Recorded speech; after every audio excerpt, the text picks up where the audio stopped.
2A ಮೀಸಲಾತಿ ಹೋರಾಟದ ಪ್ರವರ್ತಕರು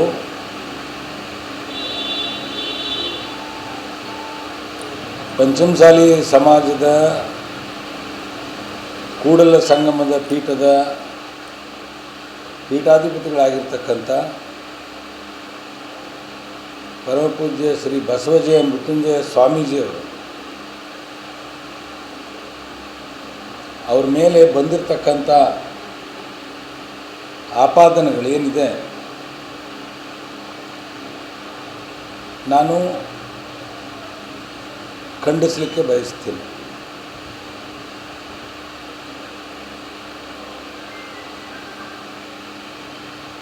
ಇವತ್ತು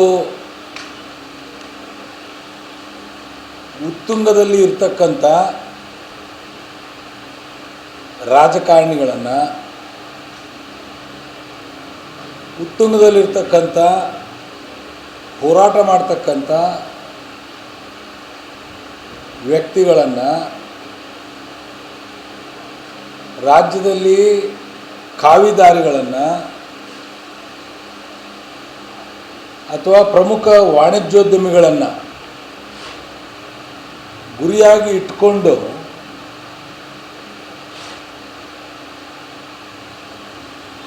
ಈ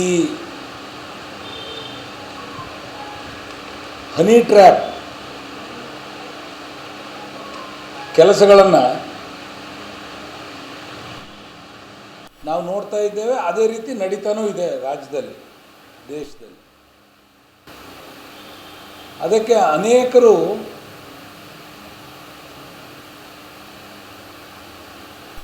ಅವರ ಗೌರವಕ್ಕೆ, ಅವರ ನಡೆನುಡಿಗೆ ಚ್ಯುತಿ ಬರ್ತದೆ ಅಂತ ಹೇಳಿ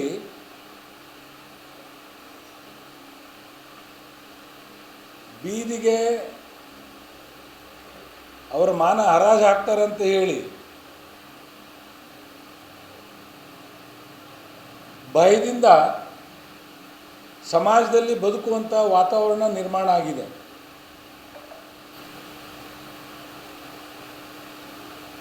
ಎಷ್ಟೋ ಜನ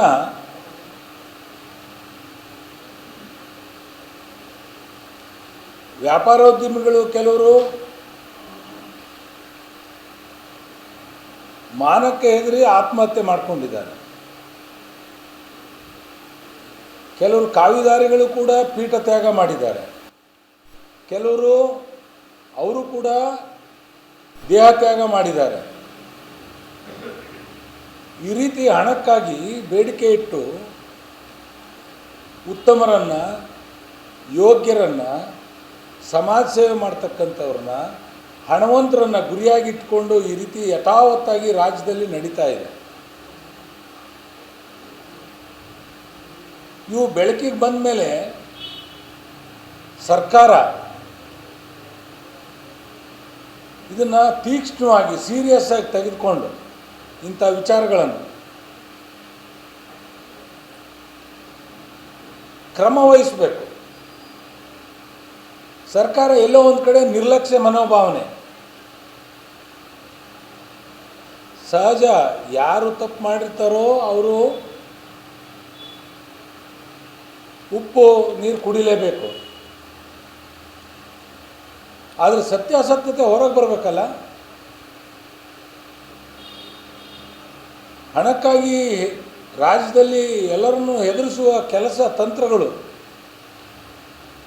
ಗುಂಪು ಕಟ್ಕೊಂಡು ಈ ರೀತಿ ಮಾಡ್ತಾ ಇರ್ತಕ್ಕಂಥದ್ದು ನಾವು ಖಂಡಿಸ್ತೀವಿ. ಇವತ್ತು ಅದೇ ರೀತಿ ಪರಮಪೂಜ್ಯ ಕೂಡಲ ಸಂಗಮದ ಜಗದ್ಗುರುಗಳ ಮೇಲೆ ಎಲ್ಲೋ ಒಂದು ಗುಂಪು ಬೆಂಗಳೂರಿನವರು ಸೇರಿಕೊಂಡು ಅವ್ರನ್ನ ಆಪಾದನೆ ಮಾಡಿದ್ದಾರೆ. ಆಪಾದನೆ ಮಾಡಿದಂಥವರು ಏನು ಮಹಿಳಾ ಆಯೋಗಕ್ಕೂ ಅರ್ಜಿ ಕೊಟ್ಟಿದ್ದಾರೆ. ಕೊಟ್ಟಂಥವರು ಕಾಣೆಯಾಗಿದ್ದಾರೆ. ಈ ರೀತಿ ಆಗೋದ್ರಿಂದ ಸ್ವಾಮೀಜಿಗಳ ನಡೆಗೆ, ಸ್ವಾಮೀಜಿಗಳ ಹೋರಾಟಕ್ಕೆ, ಅವರ ಬದುಕನ್ನು ತೇಜೋವಧೆ ಮಾಡ್ತಕ್ಕಂಥ, ಕ್ಯಾರೆಕ್ಟರ್ ಅಸಾಸಿನೇಷನ್ ಮಾಡ್ತಕ್ಕಂಥ ಕೆಲಸ ಇದಾಗಿದೆ.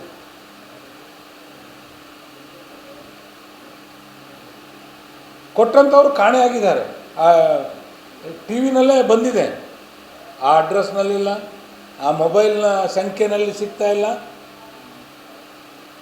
ನಾನು ಒತ್ತಾಯ ಮಾಡ್ತೀನಿ ಪೊಲೀಸ್ ಇಲಾಖೆಗೆ. ಈಗಾಗಲೇ ಸ್ವಾಮೀಜಿಯವರು ಸತ್ಯಾಸತ್ಯತೆ ಹೊರಗೆ ಬರಬೇಕು ಅಂತೇಳಿ ಬ್ಲ್ಯಾಕ್ ಮೇಲ್ ಮಾಡಿದಂಥವ್ರ ಮೇಲೆ, ಹಣಕ್ಕಾಗಿ ಬೇಡಿಕೆ ಇಟ್ಟಂಥವ್ರ ಮೇಲೆ ಈಗಾಗಲೇ ಕ್ರಮ ವಹಿಸಬೇಕು, ಸತ್ಯಾಸತ್ಯತೆ ಹೊರಗೆ ಬರಬೇಕು ಅಂತೇಳಿ ಕಂಪ್ಲೇಂಟನ್ನು ಕೊಟ್ಟಿದ್ದಾರೆ. ಸುಮ್ಮನೆ ಒಂದಿಷ್ಟು ಬರೋದು, ಒಂದಿಷ್ಟು ವಿಡಿಯೋ ತಗೊಳ್ಳೋದು. ಇವತ್ತು ಸಹಜವಾಗಿ ರಾಜಕಾರಣಿಗಳ ಜೊತೆಗೆ ಕಾರ್ಯಕರ್ತರು ಅಥವಾ ಯಾವುದೇ ಹೆಣ್ಮಕ್ಳು ಯಾವುದೇ ಕೆಲಸಕ್ಕೆ ಬಂದಂಥ ಸಂದರ್ಭದಲ್ಲಿ ಹತ್ತಿರವಾಗಿ ಮಾತನಾಡ್ತಕ್ಕಂಥ, ಏನೋ ಕಿವಿಯಲ್ಲಿ ಹೇಳ್ತೀವಿ, ಎಲ್ಲರ ಮುಂದೆ ಹೇಳಲಿಕ್ಕೆ ಸಾಧ್ಯ ಇಲ್ಲ, ವೈಯಕ್ತಿಕ ವಿಚಾರಗಳು ಅಂತ ಬರ್ತಾರೆ. ಬಂದಾಗ ನಾವು ಕಿವಿ ಕೊಟ್ಟು ಕೇಳಬೇಕಾಗತ್ತೆ, ಅಥವಾ 4 ಗೋಡೆ ಮಧ್ಯೆ ಎಲ್ಲರೂ ಹೊರಗಿದ್ದು ನಾವು ಕೇಳಬೇಕಾಗತ್ತೆ.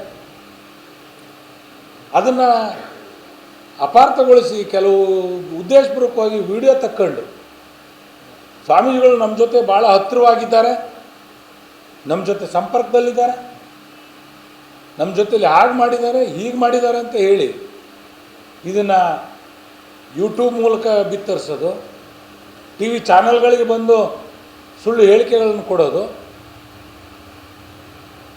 ನಾನು ಮಾಧ್ಯಮದವ್ರಿಗೆ ಮನವಿ ಮಾಡ್ತೀನಿ, ಸಂಪೂರ್ಣ ದಾಖಲೆಯೊಂದಿಗೆ ಬಂದರೆ ಮಾತ್ರ ಇಂಥ ವಿಚಾರಗಳನ್ನು ನೀವು ಬಿತ್ತರಿಸಬೇಕು. ನಾವು ಕೂಡ ನಿಮ್ಮ ಪರವಾಗಿ ಇದ್ದೀವಿ, ಸತ್ಯದ ಪರವಾಗಿದ್ದೀವಿ, ನ್ಯಾಯದ ಪರವಾಗಿದ್ದೀನಿ. ಸ್ವಾಮೀಜಿಗಳ ಮೇಲೆ ಬಂದಿರತಕ್ಕಂಥ ಆಪಾದನೆ ಏನಿದೆ ಅದು ಸಂಪೂರ್ಣ ತನಿಖೆ ಆಗಬೇಕು. ಇದರಲ್ಲಿ ಅನೇಕರು ರಾಜಕೀಯ ಬೇಳೆ ಬೇಯಿಸ್ಕೊಳ್ತಕ್ಕಂಥ ಕೆಲಸವನ್ನು ಕೂಡ ಮಾಡಿದ್ದಾರೆ, ಯಥಾವತ್ತಾಗಿ ಮಾಡ್ತಾ ಇದ್ದಾರೆ. ಯಾಕೆಂದರೆ ಸ್ವಾಮೀಜಿಯವರು ಹೋರಾಟದ ಏಳಿಗೆ, ಸಮಾಜವನ್ನು ಕಟ್ಟುವ ಕೆಲಸದಲ್ಲಿ ಸಂಪೂರ್ಣವಾಗಿ ನಿರತರಾಗಿರ್ತಕ್ಕಂಥ ಸ್ವಾಮೀಜಿಯ ಏಳಿಗೆಯನ್ನು ಸಹಿಸಲಾರ್ದಂಥವ್ರು ಕೆಲವರು ನಮ್ಮ ಸಮಾಜದವರೇ ಮಾಡ್ತಾ ಇದ್ದಾರೆ ಅನ್ನೋದು ನನ್ನ ಗಮನಕ್ಕೆ ಬಂದಿದೆ. ನಾನು ಹೆಸರು ಹೇಳೋಕ್ಕೆ ಇಷ್ಟಪಡೋದಿಲ್ಲ. ಸತ್ಯ ಯಾವಾಗಲೂ ಮರೆಮಾಚಕ್ಕೆ ಸಾಧ್ಯ ಇಲ್ಲ. ಸತ್ಯಕ್ಕೆ ಜಯ, ನ್ಯಾಯಕ್ಕೆ ಜಯ ಸಿಗಲೇಬೇಕು, ಧರ್ಮಕ್ಕೆ ಜಯ ಸಿಗಲೇಬೇಕು. ಹಾಗಾಗಿ ನಾನು ಪೊಲೀಸ್ ಇಲಾಖೆಯನ್ನು, ಸರ್ಕಾರವನ್ನು ಒತ್ತಾಯ ಮಾಡ್ತೀನಿ. ಕೇವಲ ಅವರು ಇನ್ನೂ ಕೇಸ್ ದಾಖಲು ಮಾಡಿಲ್ಲ, ಕೇವಲ ಅರ್ಜಿ ಕೊಟ್ಟಿದ್ದಾರೆ ಅಷ್ಟೇ. ಯಾರಿದ್ದಾರೆ ಆಪಾದನೆ ಮಾಡ್ತಕ್ಕಂಥವ್ರು, ನಿಮಗೆ ಮನುಷ್ಯತ್ವ ಇದ್ದರೆ, ನಿಮಗೆ ಮರ್ಯಾದೆ ಇದ್ದರೆ, ಸಮಾಜದಲ್ಲಿ ಸತ್ಯಕ್ಕೆ ನೀವು ಹೋರಾಟ ಮಾಡ್ತಕ್ಕಂಥವ್ರು ಇದ್ದರೆ ನೀವು ಮೊದಲು ಕಂಪ್ಲೇಂಟ್ ಕೊಡ್ರಿ. ಕಂಪ್ಲೇಂಟ್ ಕೊಟ್ಟರು ನಿಮ್ಮಲ್ಲಿ ಏನು ದಾಖಲೆ ಇದ್ದಾವೆ ಎಲ್ಲವನ್ನೂ ಕೂಡ ಹಾಜರುಪಡಿಸ್ರಿ. ಹಾಜರುಪಡಿಸಿ ಸತ್ಯವನ್ನು ಹೊರಗೆ ಹಾಕಿ. ಅದು ಬಿಟ್ಟು ತೇಜೋವಧೆ ಮಾಡ್ತಕ್ಕಂಥ, ಸ್ವಾಮೀಜಿಯವರ ಹೆಸರಿಗೆ ಕಳಂಕ ತರ್ತಕ್ಕಂಥ, ಸ್ವಾಮೀಜಿಯವರ ಬದುಕನ್ನು ತೇಜೋವಧೆ ಮಾಡ್ತಕ್ಕಂಥ ಕೆಲಸವನ್ನು ಮಾಡೋದನ್ನು ನಿಲ್ಲಿಸಬೇಕು.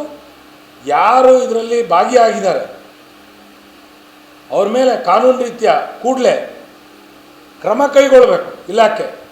ಇಲ್ಲದೇ ಇದ್ದರೆ ಇವತ್ತು ಈ ಸ್ವಾಮಿಗಳ ಮೇಲೆ ಮಾಡ್ತಾರೆ, ನಾಳೆ ಇನ್ನೊಬ್ಬ ಸ್ವಾಮಿಗಳ ಮೇಲೆ ಮಾಡ್ತಾರೆ.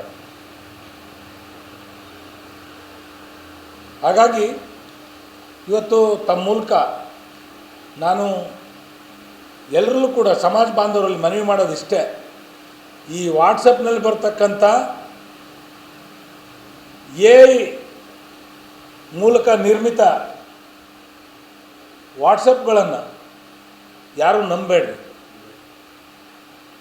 ಅದನ್ನು ಫಾರ್ವರ್ಡ್ ಮಾಡಬೇಡ್ರಿ, ಸಮಾಜಕ್ಕೆ ಧಕ್ಕೆ ತರಬೇಡ್ರಿ, ಸ್ವಾಮೀಜಿಗೆ ಕಳಂಕ ಅಂಟಿಸ್ಬೇಡ್ರಿ. ಅದು ಸತ್ಯವಾಗಿ ಕಂಡು ಬಂದರೆ ಸಮಾಜದವರೆಲ್ಲರೂ ಸೇರಿ ಅದನ್ನ ಪರಾಮರ್ಶೋಣ. ಅದು ಬಿಟ್ಟು ಸಮಾಜದಲ್ಲಿ ಗೊಂದಲ ಸೃಷ್ಟಿ ಮಾಡಬೇಡ್ರಿ ಅಂತೇಳಿ ಸಮಾಜ ಬಾಂಧವರಲ್ಲೂ ಕೂಡ ನಾನು ಮನವಿ ಮಾಡಲಿಕ್ಕೆ ಬಯಸ್ತೇನೆ. ಇವತ್ತು AI ತಂತ್ರಜ್ಞಾನ ಬಂದ ಮೇಲೆ ಕುಂತವ್ರನ್ನ ಮಲಗಿಸ್ತಾರೆ, ಮಲಗಿದವ್ರನ್ನ ಎದ್ದು ನಿಲ್ಲಿಸ್ತಾರೆ. ಬಾಂಬ್ ಹಾಕಿದ್ರು ಹಾಕಿಲ್ಲ ಅನ್ನಂಗೆ ಮಾಡ್ತಾರೆ, ಹಾಕದೇ ಇದ್ದರೆ ಹಾಕಿದಾರೆ ಅನ್ನಂಗೆ ಮಾಡ್ತಾರೆ. ಈ ತಂತ್ರಜ್ಞಾನದಿಂದ ಅನಾಹುತಗಳು ಜಾಸ್ತಿ ಆಗ್ತಾ ಇದ್ದಾವೆ. ವಿಜ್ಞಾನ ಎಷ್ಟು ಹೆಚ್ಚಾಗುತ್ತೋ ಅಷ್ಟು ಅವನತಿ, ಜಗತ್ತು ಅವನತಿ ಅಂತ ಹೋಗ್ತಾ ಇದೆ. ಇದನ್ನು ದುರ್ಬಳಕೆ ಮಾಡಿಕೊಂಡು ಸ್ವಾಮೀಜಿಯವರ ಬದುಕನ್ನು ನಾಶ ಮಾಡಿ ನಮ್ಮ ಪೀಠದ ಹೆಸರನ್ನು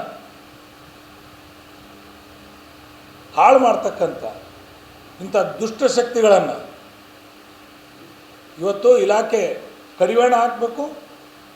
ಈ ರೀತಿ ಹನಿ ಟ್ರ್ಯಾಪ್ ಆಗಲಿ ಮತ್ತೊಂದು ಯಾವುದೋ ಏನೋ ಬ್ಲ್ಯಾಕ್ ಮೇಲ್ ಮಾಡ್ತಕ್ಕಂಥ ಜನರನ್ನು ಇವತ್ತು ಹಿಡಿದು ಹಾಕಬೇಕು. ಸರ್ಕಾರ ಕ್ರಮ ಕೈಗೊಳ್ಳಬೇಕು. ಸರ್ಕಾರ ಇವತ್ತು ನಿರ್ಲಕ್ಷ್ಯ ಧೋರಣೆ ತೋರ್ತಾ ಇದೆ.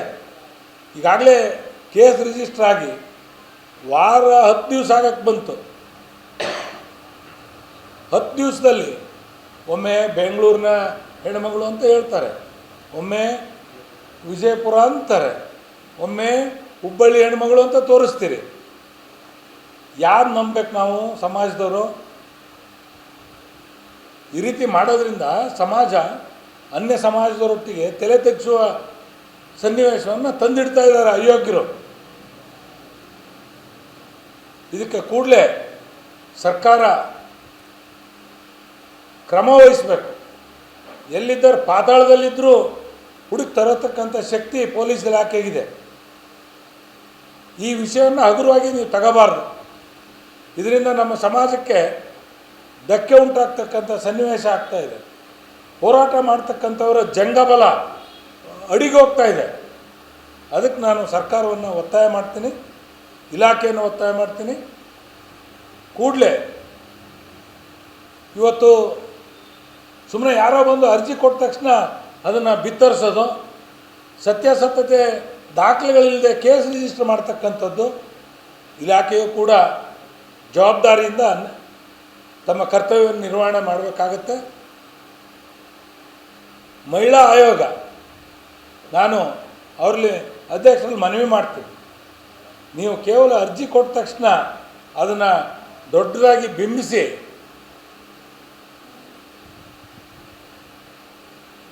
ಯಾವುದೇ ಹೆಣ್ಮಕ್ಳಿಗೆ ಅನ್ಯಾಯ ಆಗೋದು ಬೇಡ, ಅನ್ಯಾಯ ಆಗೋದು ಬೇಡ. ಆದರೆ ಸತ್ಯ ಹೊರಗೆ ಬರಬೇಕಲ್ಲ. ಒಮ್ಮೆ ಮಹಿಳಾ ಆಯೋಗ ಸೀರಿಯಸ್ಸಾಗಿ ಕೆಲಸ ಮಾಡುತ್ತೆ, ಒಮ್ಮೆ ಎಲ್ಲೋ ಒಂದು ಕಡೆ ಸಾಫ್ಟಾಗಿ ಬಿಹೇವ್ ಮಾಡ್ತೀನಿ. ಅದಕ್ಕೆ ಮಹಿಳಾ ಆಯೋಗದ ಅಧ್ಯಕ್ಷರಿಗೂ ನಾನು ಕೋರ್ಲಿಕ್ಕೆ ಬಯಸ್ತೇನೆ, ಇದನ್ನು ಅವ್ರು ಯಾರು ಅರ್ಜಿ ಕೊಟ್ಟಿದಾರೋ ಅವ್ರನ್ನ ಮತ್ತೆ ಕರೆಸಿ ದಾಖಲೆಗಳೊಂದಿಗೆ ಕೇಸ್ ರಿಜಿಸ್ಟರ್ ಮಾಡಿಸಿ ಸತ್ಯಾಸತ್ಯತೆಯನ್ನು ಹೊರಗೆ ಹಾಕುವ ಕೆಲಸವನ್ನು, ಸಮಾಜ ತಲೆ ಎತ್ತಿ ನಿಲ್ಲುವಂಥ ಸನ್ನಿವೇಶವನ್ನು ನೀವು ತರಬೇಕು. ಇಲ್ಲದೇ ಇದ್ದರೆ ಇವತ್ತು ಸಮಾಜ ಎಲ್ಲೋ ಒಂದು ಕಡೆ ಈ ರೀತಿ ಆಯ್ತಲ್ಲ ಅಂತ ನೋವಿನಲ್ಲಿದೆ. ನಾವೆಲ್ಲರೂ ಸತ್ಯ, ನ್ಯಾಯ, ಧರ್ಮದ ಪರವಾಗಿ ಇರ್ತಕ್ಕಂಥವರು. ಈ ವಿಚಾರಕ್ಕೆ ಇತಿಶ್ರೀ ಆಡಬೇಕಾಗಿದೆ. ಸರ್ಕಾರ ಮಧ್ಯಪ್ರವೇಶ ಮಾಡಿ ಈ ಕೆಲಸವನ್ನು ಪ್ರಾಮಾಣಿಕವಾಗಿ ಜವಾಬ್ದಾರಿಯುತವಾದ ಅಧಿಕಾರಿಗಳನ್ನು ನೇಮಿಸಿ ಇದಕ್ಕೆ ಈ ಪ್ರಕರಣಕ್ಕೆ ಅಂತ್ಯ ಆಡಬೇಕು ಅಂತೇಳಿ ನಾನು ತಮ್ಮ ಮೂಲಕ ಒತ್ತಾಯ ಮಾಡ್ತೀನಿ. ಅವರು ಸಮಾಜದ ರಾಷ್ಟ್ರೀಯ ಅಧ್ಯಕ್ಷರು, ಅವ್ರ ಬಗ್ಗೆ ಮಾತನಾಡ್ತಕ್ಕಂಥ ಶಕ್ತಿ ನಮ್ಗೆ ಯಾರಿಗೂ ಇಲ್ಲ. ಸಮಾಜದವರಿಗೆ ಅವರು ಪರಮಾಧಿಕಾರ ಇದೆ. ಅವ್ರಿಗೆ ಭಾಳ ದೊಡ್ಡವರು. ಅವರು ಏನು ಕಾಂಗ್ರೆಸ್ ಸರ್ಕಾರ ಬಂದ ತಕ್ಷಣ ನಾವು 2A ಮೀಸಲಾತಿ ಕೊಡಿಸ್ಬಿಡ್ತೀವಿ ಅಂತ ಪ್ರತಿಪಾದನೆ ಮಾಡಿದಂಥವ್ರು. ಹಾಗಾಗಿ ಅವರು ಸರ್ಕಾರದಲ್ಲಿ ಭಾಳ ಕೆಲಸ ಮಾಡ್ತಾ ಇದ್ದಾರೆ 2A ಮೀಸಲು ಸಮಾಜಕ್ಕೋಸ್ಕರ. ಹಾಗಾಗಿ ಅವ್ರ ಬಗ್ಗೆ ಮಾತನಾಡ್ತಕ್ಕಂಥ ಶಕ್ತಿ ನಮ್ಗೆ ಯಾರಿಗೂ ಇಲ್ಲ. ಅವರು ಕೂಡ ಈ ಪ್ರಕರಣವನ್ನು ಯಾವುದೇ ಏನು ಪಾರದರ್ಶಕ ತನಿಖೆ ಮಾಡಲಿಕ್ಕೆ ಅವರು ಕೂಡ ಸಹಕರಿಸಬೇಕು ಅಂತೇಳಿ ನಾನು ಅವರಲ್ಲಿ ಕೋರ್ಲಿಕ್ಕೆ ಬಯಸ್ತೇನೆ. ಸ್ವಾಮೀಜಿಗಳು ನನಗೆ ಈ ರೀತಿ ತೇಜೋದಯ ಮಾಡ್ತಾ ಇದ್ದಾರೆ, ಈ ರೀತಿ ಬ್ಲ್ಯಾಕ್ ಮೇಲ್ ಮಾಡ್ತಾ ಇದ್ದಾರೆ, ನಮಗೆ ಭಯದ ವಾತಾವರಣ ನಿರ್ಮಾಣ ಮಾಡ್ತಾ ಇದ್ದಾರೆ, ಕೆಲವರು ಗಂಡು ಮಕ್ಕಳು ಒಬ್ಬ ಹೆಣ್ಮಗಳನ್ನ ಇಟ್ಕೊಂಡು ಅಂತೇಳಿ ಕಂಪ್ಲೇಂಟ್ ದಾಖಲು ಮಾಡಿದ್ದಾರೆ. ಅದ್ರ ಮೇಲೆ ಕ್ರಮ ವಹಿಸ್ಬಿಟ್ರೆ ಮುಗಿದೋಯ್ತು.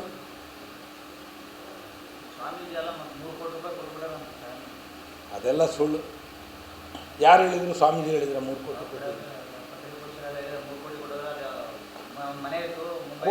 ಕೊಟ್ಟಿರೋದ್ರ ಬಗ್ಗೆ ಮುಂಬೈನಲ್ಲಿ ಮಲೆ ಇದ್ದರೆ ದಯವಿಟ್ಟು ದಾಖಲೆ ಕೊಡೋಕ್ಕೆ ಹೇಳಿದ್ರು.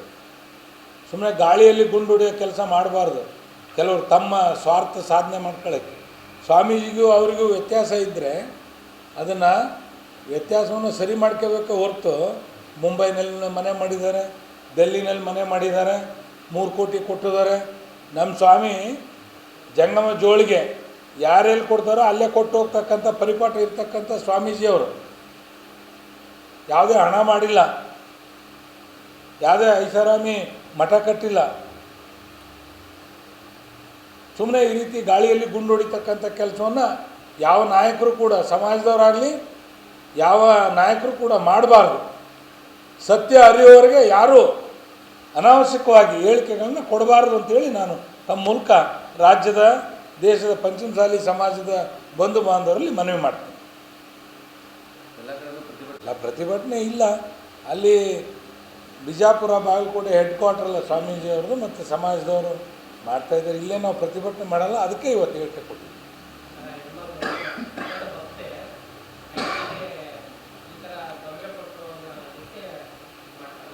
ಏನಂದ್ರಿ?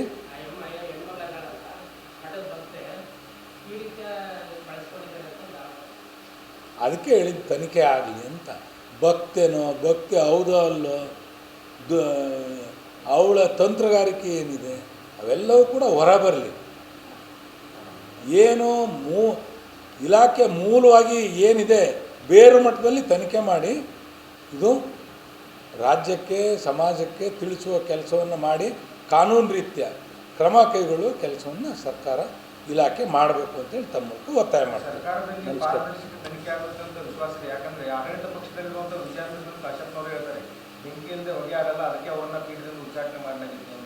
ಉಚ್ಚಾಟನೆ ಅಂತೂ ಇದುವರೆಗೂ ಯಾರೂ ಮಾಡಿಲ್ಲ.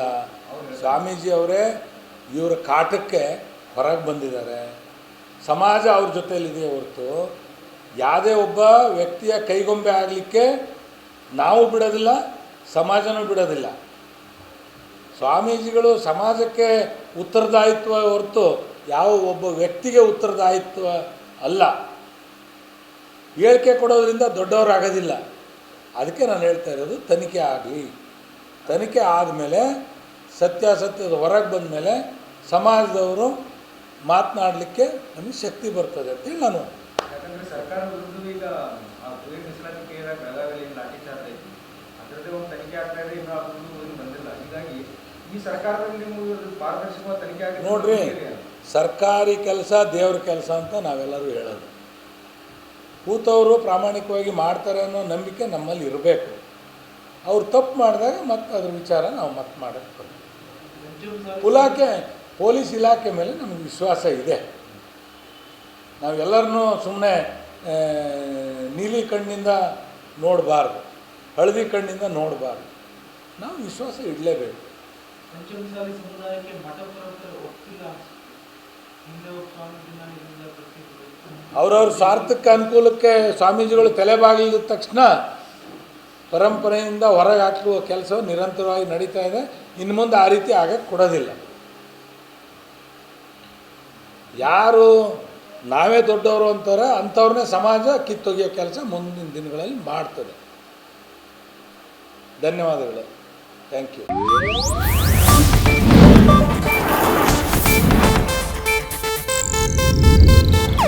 ಇದು ಏಷ್ಯಾನೆಟ್ ನ್ಯೂಸ್ ನೆಟ್ವರ್ಕ್ ಪ್ರಸ್ತುತಿ.